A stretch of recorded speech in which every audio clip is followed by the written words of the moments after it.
السلام علیکم ورحمۃ اللہ تعالیٰ وبرکاتہ۔ دوستو، آج میں جو آپ کو بہت قیمتی وظیفہ بتانے جا رہا ہوں، اس وظیفے کی اتنی برکت اور فضیلت ہے، انشاءاللہ آپ کے جو بھی بگڑے کام ہیں وہ پورے ہو جائیں گے۔ آپ کو دولت کا مسئلہ ہے یا بیماری کا مسئلہ ہے یا لڑائی جھگڑے کا مسئلہ ہے، گھر میں تنگ دستی ہے، محتاجی ہے، گھر میں لڑائی جھگڑے بہت زیادہ ہوتے ہیں، آپ کی کوئی بات نہیں مانتا، آپ کے کاروبار میں برکت نہیں ہے، منافع نہیں ہوتا، یا آپ کوئی بھی کام کرتے ہیں وہ صحیح سے نہیں ہوتا۔ یہ وظیفہ جو میں آپ کو بتانے جا رہا ہوں، اس کی بہت فضیلت ہے، اس کی بہت برکت ہے۔ انشاءاللہ آپ کے جو بگڑے ہوئے کام ہیں سب صحیح ہو جائیں گے، جو بھی آپ کی زندگی میں مشکلات ہیں وہ سب حل ہو جائیں گے۔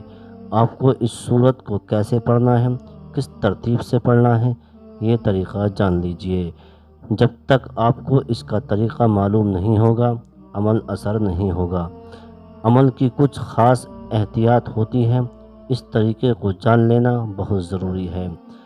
اب اس سے پہلے کہ آپ کو اس عمل کو کرنا ہے، آپ اس کی فضیلت اور کب کرنا ہے یہ جان لیں۔ آپ فجر کے بعد، ظہر، عصر، مغرب، عشاء یا تہجد کسی بھی نماز کے بعد کر سکتے ہیں، اس میں کوئی پابندی نہیں ہے۔ جب آپ کو وقت ملتا ہے آپ اس وظیفے کو کر سکتے ہیں، کوئی بھی مرد کر سکتا ہے یا کوئی بھی عورت کر سکتی ہے۔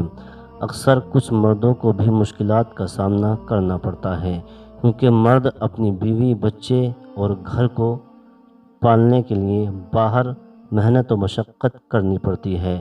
اسی طرح کچھ عورتوں کو بھی مسئلے ہوتے ہیں، وہ بھی اس عمل کو کر سکتی ہیں، اور لازمی کریں تاکہ آپ کی زندگی میں آسانیاں آئیں۔ دولت کے علاوہ بھی آپ کا مسئلہ ہے، کسی چیز کو لے کر کوئی مسئلہ ہے، آپ اسی کی نیت رکھ کر یہ پڑھیں گی، یہ عمل کریں گے تو آپ کی تمام مشکلیں آسان ہو جائیں گی۔ اس وظیفے کی برکت سے اللہ پاک کی رحمتیں ہوگی۔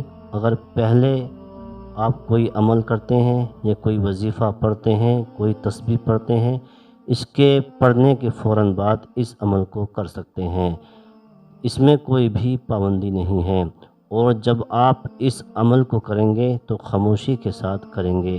ایسا نہیں ہونا چاہیے کہ آپ وظیفہ بھی کر رہے ہیں اور گفتگو بھی چل رہی ہے اور گفتگو بھی کر رہے ہیں۔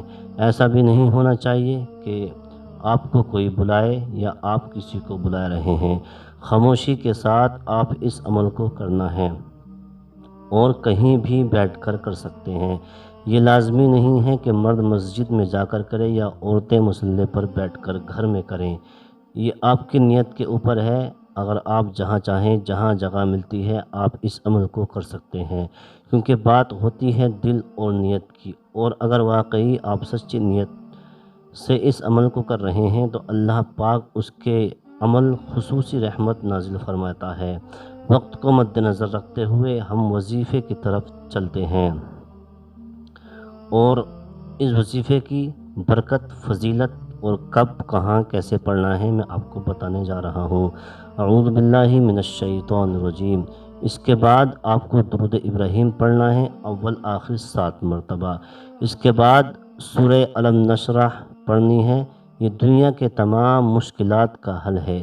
گھر میں جہاں جہاں انسان اپنی زندگی کے مختلف قسم کی پریشانیاں، مصیبت سے دوچار ہوتا ہے، کبھی صحت، کبھی مال کی وجہ سے، کبھی دولت کی وجہ سے، کبھی اولاد کی وجہ سے مصیبت کا سامنا کرنا پڑتا ہے، اور کبھی زمین کو لے کر مصیبت کا سامنا کرنا پڑتا ہے۔ انسان کتنا بھی بڑے عہدے پر فائز ہو جائے، اس کی زندگی میں کچھ نہ کچھ پریشانیاں ضرور آتی ہیں، چاہے وہ ذہنی یا فطرتی پریشانی ہو یا جسمانی اور جذباتی پریشانیاں ہوں۔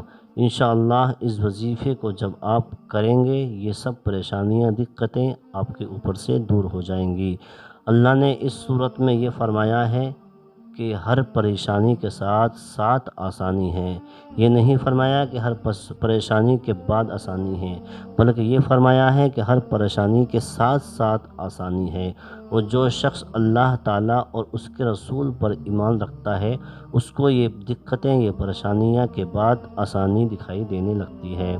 اب میں آپ کو اس سورت کے پڑھنے کا طریقہ بتا دوں۔ کوئی بھی نماز لے لیجئے، فجر لے لیجئے، ظہر لے لیجئے، عصر، مغرب، عشاء یا تہجد کے بعد اس سورت کو 33 بار پڑھنا ہے، اچھی طرح پڑھنا ہے۔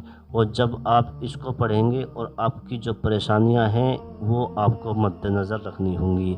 مثال کے طور پر ہم کو دولت کے لیے پڑھنا ہے تو آپ کو دولت کا ذہن میں ڈالنا ہوگا۔ آپ کو کسی پریشانیاں یا مشقتوں کے لیے پڑھنا ہے تو آپ کو وہی ذہن میں رکھنا ہوگا۔ انشاءاللہ ہر سب ختم ہو جائیں گی۔ آپ دولت کے لیے پڑھ رہے ہیں تو آپ کے دولت اتنی آئے گی کہ آپ کے سنبھالی نہیں جائے گی۔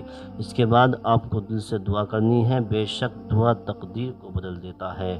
بے شک اللہ ہر چیز پر قادر ہے۔ ان اللہ علی کل شیء قدیر۔ یا اللہ ہماری ہر جائز تمنا کو پورا فرما، آمین۔ السلام علیکم ورحمۃ اللہ تعالیٰ وبرکاتہ۔